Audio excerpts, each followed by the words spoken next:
Hello friends, welcome back to my channel. आज मैं आपको पोपा बाई की कहानी कैसे लें और इसका क्या नियम है, इसका उद्यापन कैसे करें, सभी इसी वीडियो में बताऊंगी। पोपा बाई की कहानी मकर संक्रांति से शुरू की जाती है। अगर आप यम राज्य की कहानी सुन रहे हैं, धर्म राज्य की कहानी सुन रहे हैं, तो पोपा बाई की कहानी जरूर सुने। कहानी कहते समय एक जल का लोटा लेना है और हाथ में राई के दाने लेकर कहानी सुनते हैं। आप इस प्रकार भी सुन सकते हैं। एक कांसे के कटोरे में राई लेना है और एक में तिल लेना है और ये पोपा बाई के कपड़े रखने हैं। तो ये सब रखकर आपको कहानी सुननी है। कहानी सुनते हैं और व्रत लेते हैं। ये कहानी मकर संक्रांति से 7 दिन तक सुनते हैं। 7वें दिन इसका उद्यापन कर लेते हैं।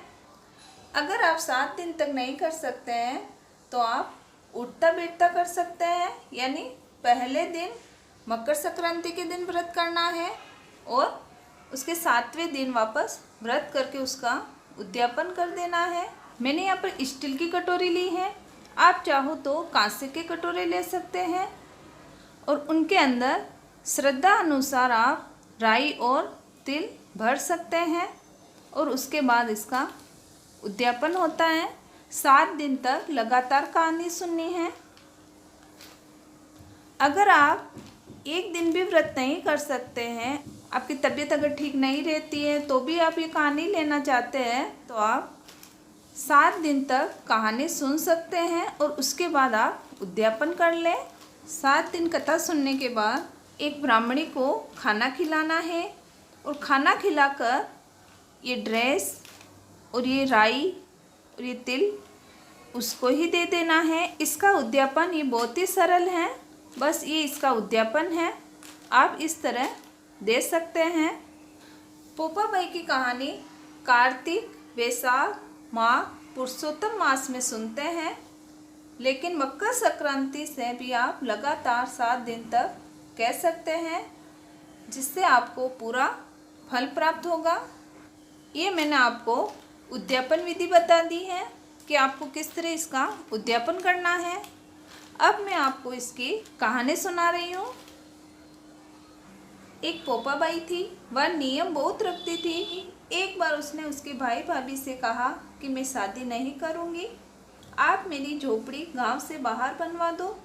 भाई और भाभी ने गांव के बाहर एक झोपड़ी बनवा दी। पोपा बाई ने गांव में सभी को कहा कि आप सभी गाय, भैंस, बकरी, जो भी ढोर हो उसको वहाँ छोड़ देना, मैं उसको चरा कर ले आऊँगी। आपके पास जो खाना बचता है वो आप मुझे दे दिया करें। एक दिन नगर का राजा शिकार खेलने जंगल में गया। वहाँ झोपड़ी देखकर रुक गया। राजा ने अपने सिपाहियों से कहा कि इस झोपड़ी में कौन रहता है। अंदर से कोई आवाज़ नहीं आई। बार बार दरवाज़ा खटखटाने लगे। तब पोपा बाई उठी और बोली, कौन है जो मेरे दरवाजे पर आवाज़ दे रहा है। राजा ने कहा, मैं इस नगर का राजा हूँ, मैं तेरे साथ शादी करना चाहता हूँ।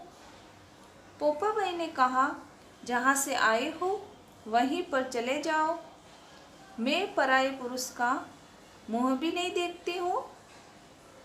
राजा जबरदस्ती पोपा बाई को उठाकर जाने लगा।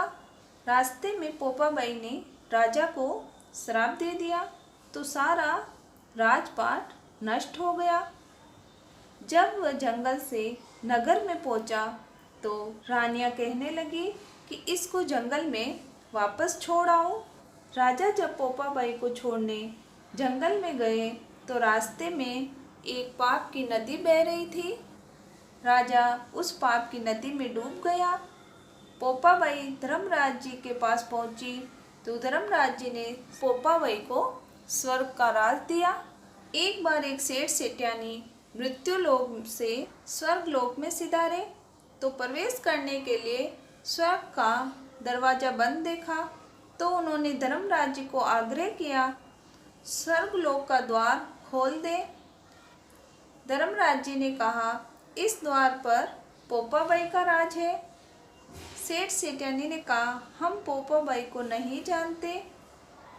धर्मराज जी ने कहा, 7 दिन तक मृत्युलोक में वापस जाओ और पोपाबाई की कहानी सुनो। कहानी सुनने के लिए राई हाथ में लेकर कहना है, लेखा लेखी राई राई राज करे पोपाबाई। कहानी सुनकर उद्यापन करें। सेठ सेठानी ने पोपाबाई की कहानी सुनी और उद्यापन किया और स्वर्गलोक में सिधार गए। बोलो पोपाबाई की जय। इस तरह आप राई की कहानी ले सकते हैं। 7 दिन इसी तरह आपको ये कहानी कहना है। राई की कटोरी, तिल की कटोरी और उसके ऊपर पोपाबाई की ये ड्रेस रखकर 7 दिन तक कहानी कहना है। और 7 दिन की कहानी कहने के बाद ये ड्रेस आप किसी भी ब्राह्मणी को खाना खिलाकर देना है। ये उद्यापन विधि है। मैंने आपको कहानी और उद्यापन विधि दोनों ही बताया है। ये सब करने के बाद आपको संकल्प लेना है। संकल्प जरूर लें। जो भी चीज़ आप किसी को देते हैं तो संकल्प लेना है। संकल्प नहीं लोगे तो उसका कोई धर्म पुण्य प्राप्त नहीं होंगे। इसलिए अगर आप संकल्प करोगे तो आपको संकल्प का फल मिलेगा। कल्पना बहुत जरूरी है। रोली और कुमकुम का तिलक का छींटा लगाकर हाथ में जल लेकर संकल्प करना है। बाद में आपको इसका फल मिलेगा। आई होप ये वीडियो आपको पसंद आए। सब्सक्राइब करना ना भूलें। कमेंट बॉक्स में कमेंट जरूर करें। इसी तरह आपका प्यार बना रहे। Thank you.